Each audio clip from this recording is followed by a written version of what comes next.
Hi, I'm Andy Mollison, and this is SEO in 2024 Additional Insights.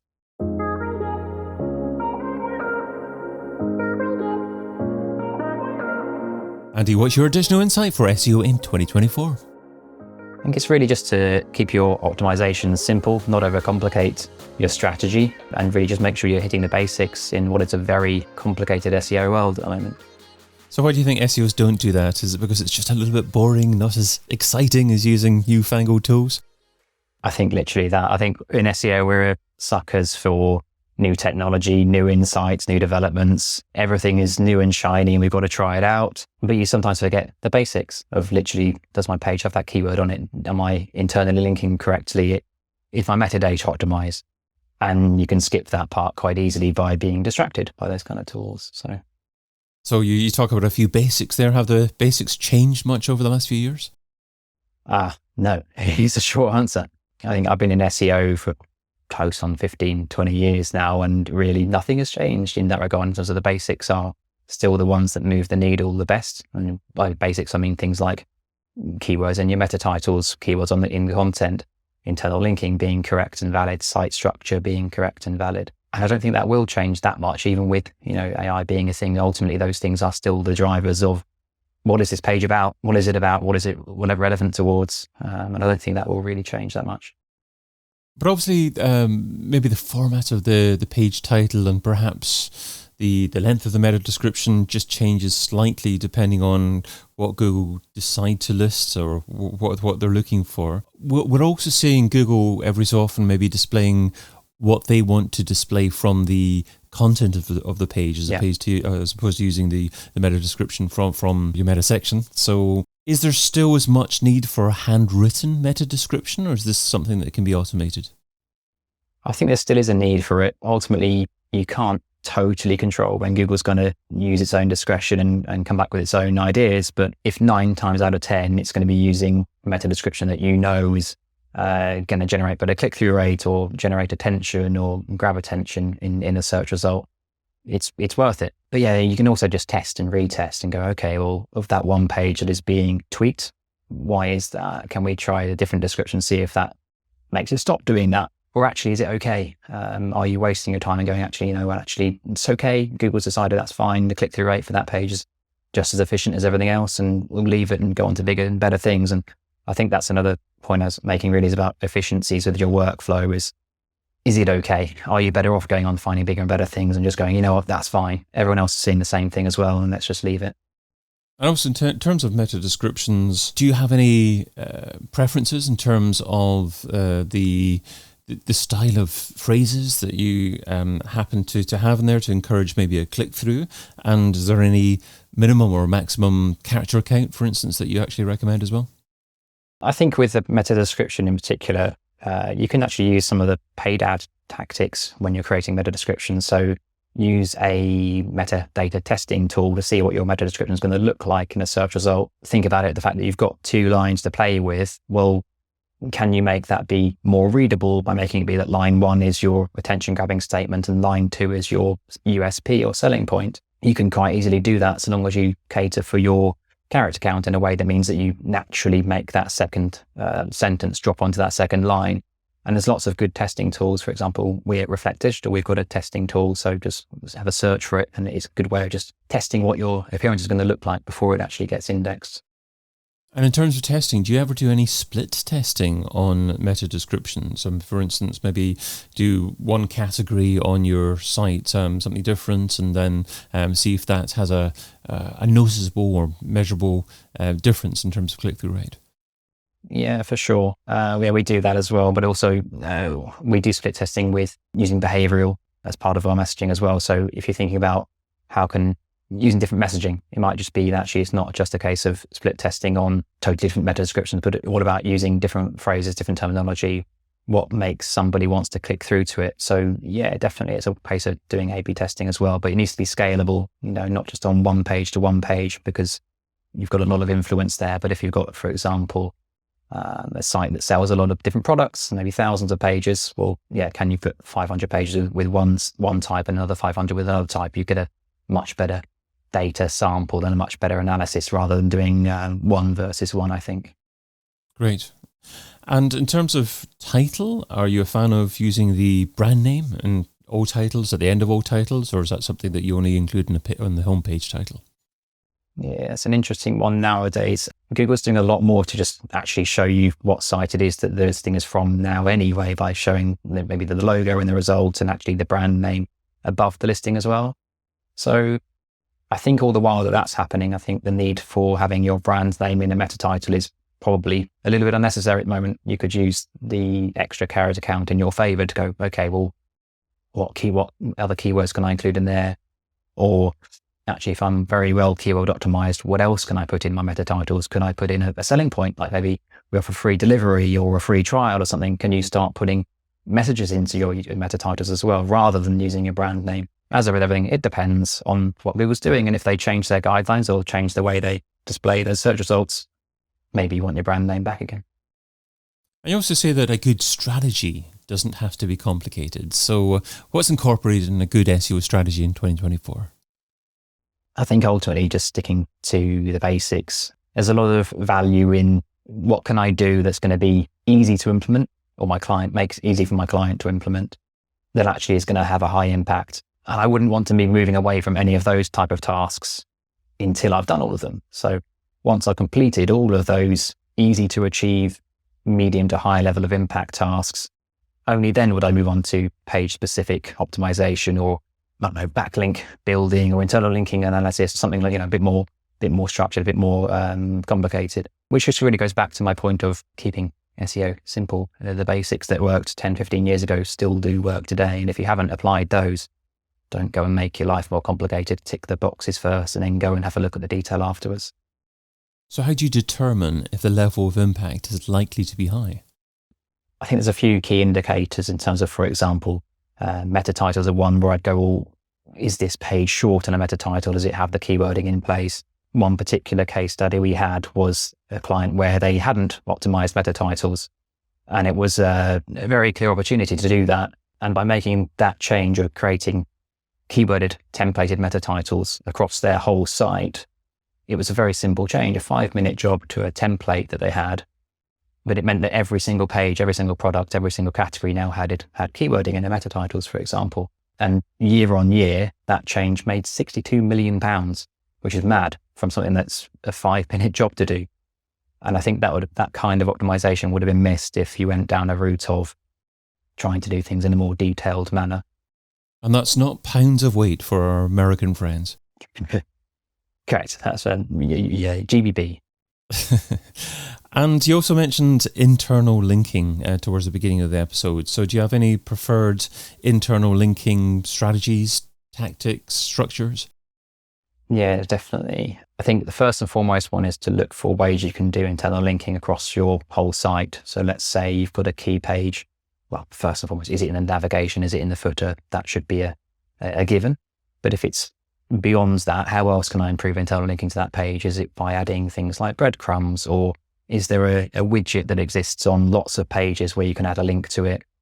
Or even just doing fairly basics of searching for content on your site where you mention the words that are related to that page, getting links in content to that page with that resulting keyword. It happens time and time again that sites have a lot of good content but haven't thought about that internal linking structure. And if you compare your site to something like Wikipedia, for example, can you apply the same sort of internal linking structure that they do by every time, well, not every time, but the first time you mention that topic or that page or that keyword, well, do you have a page for it? Can you link to it? And applying that kind of logic across your whole site is something that we see that scales really, really well. And talking about scaling, if you do oversee a site with tens of thousands of pages on it, is it a quick win to automate internal link building just to identify where certain keyword phrases occur and automate those links? Or can that be a little bit dicey in terms of usability and perhaps not selecting the right places for those links to occur? Yeah, I think that's a good point. Is if you were to apply automation to your internal linking, it can be a quick win. Like you can get a lot of traction there with that. But ultimately, is that right for your users? Because obviously sometimes, I think it depends on the keyword as well. If you're internal linking for a very broad match keyword, you might find that word or that phrase comes up in places where you didn't expect it to, or where it doesn't quite make sense contextually. And I think internal linking needs to be valid to your users as much as it is to a search engine. So does it make sense for there to be a link there is another thing. I think in terms of scaling it, I would probably look at how you can apply internal linking site-wide, and then maybe come back with the human element of, does it make sense on this page? Does it make sense on that page? At least then you're getting the links in place. Whereas if you went down a more of a human element route to start with, you might find that your progress in terms of actually getting internal links on the site would be quite slow. So a bit of a balancing act, I think. But if you're automating it, then ideally you'd be identifying maybe a certain page type and a certain section within that page in which to automate the link building. Exactly that, yeah. I think if you can, the more data you've got in hand, then the more you can automate that process without having to go back and effectively troubleshoot your errors, I suppose. So yeah, the more data you can have, the better, whether it's internal linking to from a particular category or a particular section of the site, then for sure you're going to be in safer ground there. Good. Okay, so you're obviously focusing on the SEO basics. You're a little bit concerned about too many complicated tricks and tools being used. Are there any examples of complicated tricks or tools that you'd like to emphasize as something that SEOs probably shouldn't be focusing on at the moment? I think AI and ChatGPT is for sure one where there's, for good reason, a lot of excitement around those particular tools. And they can be very powerful and very strong in terms of providing you with more efficient workflows and giving you ideas for content generation and so on and so forth. But there's also a lot of people demonstrating getting direct results from AI content, for example. And it's not always the way. I think Google's very much on top of expertise, authority, and trust these days. All of their algorithm updates recently have been around trust, helpful content updates, and so on and so forth. And it can be very exciting to get into, this ChatGPT is quite good. It can generate this content on the fly. It can save me my content production time. But actually, does it demonstrate the expertise, the authority, the trust that Google's looking for? And if the answer to you is maybe, then it's probably not good enough. So for me, AI is definitely something that's coming, and it's becoming better and better and better over time. But it's quite easy to use your time unwisely by getting stuck into these tools, and you might have better things to do than testing out these kind of tools, for example. So talking about tools, is there any tool that you can use to actually automate maybe the crawling of a website to identify where you're doing or how you're doing in terms of experience, expertise, authoritativeness, and trust? Is there some kind of score that you can get to identify what you can do to improve these things? I don't think there's necessarily a score as such, but there's certainly sort of a checklist of things that you could have in place depending on the page or the type of content that you're producing. So, for example, if you're a publisher, then do you have, your valid author pages existing? So do you demonstrate that it's written by so-and-so who also writes for various other publications? So have you got things like your schema data in place for that author to show where else this person publishes content on, that they are a relevant, factual, experienced author? Obviously things like published date, when was it last modified? How can you demonstrate trust on that page? I think is a difficult thing to give a score for, because it really varies depending on topic by topic. So for example, if you're giving a review of latest iPhone, your credentials might be very different to somebody reviewing a car, for example, and maybe the things that you would want to be demonstrating as part of your review process for that product might be very different and depend by niche and by competitor as well. I think it really depends, but I think there's definitely a checklist you can put in place. I mean, you could also look at, for example, e-commerce websites. That would be a very different thing altogether. Your trust factors there might not be about authorship. It might be about review count for your website. Do you demonstrate things like an active phone number, an address, proper contact details, and so on and so forth? So I think trust is it really depends on the market as to what's most relevant for the industry.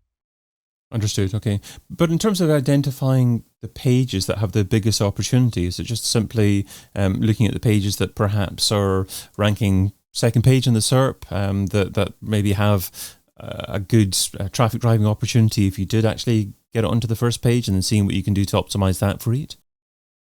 Yeah, I think to an extent, there's always opportunities with those. When you've got keywords on the second page or towards the bottom of the first page, some of those things might be trust. It also could be simple things like metadata, content, internal linking, your basics. I think it's important in any industry, just keep on top of what your competitors are doing. Google is driving towards expertise, authority, trust, helpful content, etc., all the time. So what can you be doing to demonstrate your authoritativeness? Is that putting together user guides, helpful guides, videos, just displaying your contact details better, displaying your reviews better? What can you be doing that gives you a leg up on your competition? Because ultimately, Google's moving more in favor of that. The more you can do, the better. And if you can apply something that means that you're improving your trustworthiness across your entire site, like not just on that one product, but across all your product templates or your category templates or your blog article templates, then you're going to see a gain across the whole site. So I think it's a case of really keeping on top of the competition and staying ahead as well. And in terms of staying ahead, obviously there are so many new tools, new tactics that you could potentially be trying. How do you know who to listen to and what to listen to and what you should be doing versus what you should be scrubbing and just ignoring? I think it's the easiest way really just to do some Google searches yourself, see what comes up. There's a lot of tools out there that will aggregate data and give you an idea of roughly who's competitive in your market. So for example, a SEMrush competitor tool or Ahrefs competitor tool, very good for giving that idea of who's in your market and who's doing well. But sometimes just getting down and dirty, just searching the terms that you're trying to compete with. What content displays there? Why? What are they doing differently to you? What do they answer that you don't? Sometimes the simplest way is simply just to look at that and analyze out of those 10 listings on that first result, why is that there? Why aren't we there? What are we doing differently that means, well, what are we not doing rather to be displayed on that first page?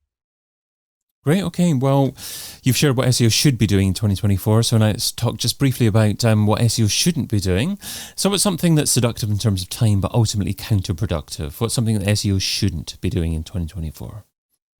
I think we touched on a little bit already, but I think it's really, for me, would be getting stuck into AI content too much at the moment.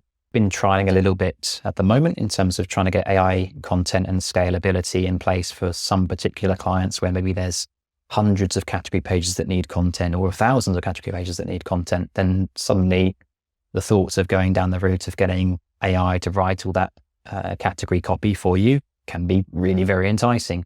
But you'll often find there's limitations there where it's using the same sort of terminology, the same descriptions, same adjectives and so on, and same sort of structure. I would be very wary of that as an SEO in terms of if that content is clearly very similar in structure over and over and over and easy to replicate from my competitors as well.